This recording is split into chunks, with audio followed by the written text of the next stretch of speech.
नमस्कार दोस्तों, स्वागत है आपका आपके अपने YouTube channel news information with Sandeep Chaudhary में। और आज हम बात करने जाएंगे दो टॉपिकों के बारे में। पहला होगा ग्लोबल इनोवेशन इंडेक्स 2020 और दूसरा होगा मिशन कर्मयोगी, जो कि हाल ही में लॉन्च किया गया है यूनियन कैबिनेट के द्वारा।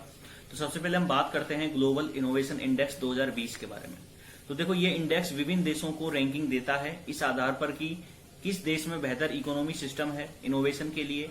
अगर जिस देश में बेहतर एनवायरनमेंट है इनोवेशन के लिए, तो उसको सबसे अच्छी रैंक दी जाती है इस इंडेक्स के अंदर।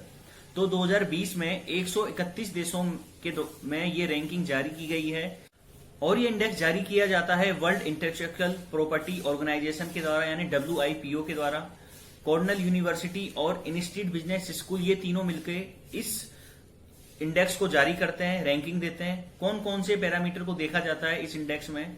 तो देखो, रैंकिंग देखते समय ये निम्नलिखित पैरामीटर देखे जाते हैं। सबसे पहले institution, human capital and research, infrastructure, knowledge and technology output, creative output.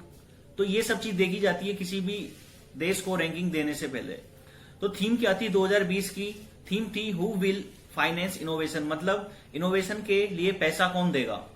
तो देखो, इस 2020 के इंडेक्स में सबसे टॉप स्थान प्राप्त किया है स्विट्जरलैंड ने। इसके बाद नंबर आता है स्वीडन, US, UK और नीदरलैंड का। इंडिया की हम बात करें तो इंडिया को स्थान मिला है 48। और देखो, ऐसा पहली बार हुआ है कि इंडिया टॉप 50 में पहली बार शामिल हुआ है।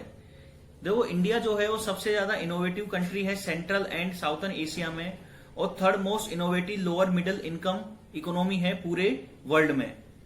और भारत की जो रैंकिंग थी 2019 के अंदर, वो रैंकिंग थी 52वीं, 52। तो किस प्रकार से भारत ने 4 पायदान छलांग लगाकर नई रैंकिंग हासिल करी है, ये वाकई में काबिले तारीफ है। अब हम बात करेंगे मिशन कर्मयोगी, यानी कि सेकंड टॉपिक के बारे में। तो देखो, यूनियन कैबिनेट ने हाल ही में मिशन कर्मयोगी को अप्रूवल दिया है क्या ये मिशन कर्मयोगी? देखो, सिविल सर्वेंट को कर्मयोगी बनाने के लिए ये मिशन है। उस उद्देश्य क्या है इस मिशन का या लॉन्च करने का?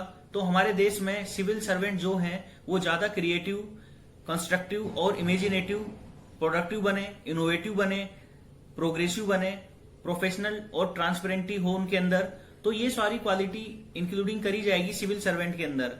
आमतौर पर हमारे देश में अलग अलग डिपार्टमेंट के द्वारा अलग अलग ढंग से ट्रेनिंग प्रोवाइड की जाती है सिविल सर्वेंट को। देखो, अलग अलग डिपार्टमेंट के द्वारा अलग अलग तरीके से ट्रेनिंग दी जाएगी, तो रिसोर्सेज का भी वेस्टेज काफी ज्यादा होता है। अगर तो यूनिफिकेशन होगा तो सिविल सर्वेंट को जो ट्रेनिंग प्रोवाइड करी जाएगी वो बेहतर ढंग से करी जाएगी। और होगा क्या, इससे जो रिसोर्सेज हैं उनका भी लॉस कम होगा और यूटिलाइजेशन हो सकेगा उन रिसोर्सों का। इस मिशन को इम्प्लीमेंट कैसे किया जाएगा? देखो, एक पोर्टल लॉन्च किया जाएगा जिसका नाम होगा आई गोट कर्मयोगी प्लेटफॉर्म।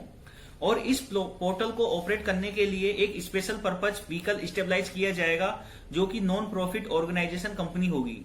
कंपनी एक्ट 2013 के सेक्शन 8 के तहत रजिस्टर होगी। तो पोर्टल पर जो सारा कंटेंट मिलेगा सिविल सर्वेंट का, वो उस कंटेंट की सहायता से चीजें सीख सकेंगे, सॉफ्ट स्किल भी और हार्ड स्किल भी।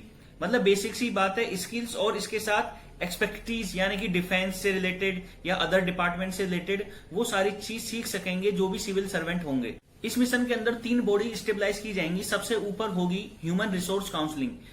इसके जो चेयरमैन होंगे वो होंगे हमारे प्रधानमंत्री। इसमें selected union cabinet minister, chief minister होंगे। ह्यूमन रिसोर्स काउंसलिंग जो बॉडी है वो अप्रूवल देगी।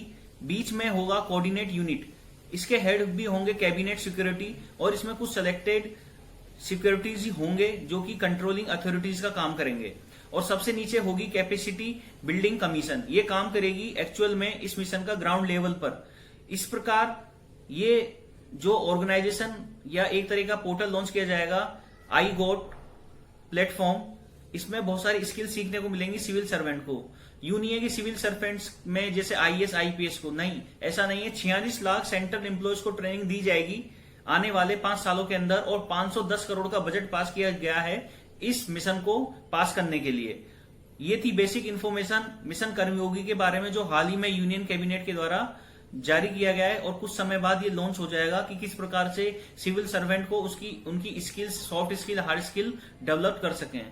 तो आई होप ये थे 2 टॉपिक आज के। किस प्रकार से ग्लोबल इनोवेशन इंडेक्स में इंडिया ने 48 रैंक प्राप्त करी है, और दूसरी मिशन कर्मयोगी के बारे में। अगर वीडियो अच्छा लगा तो वीडियो को शेयर, सब्सक्राइब, लाइक जरूर कर दिया करें। Thank you.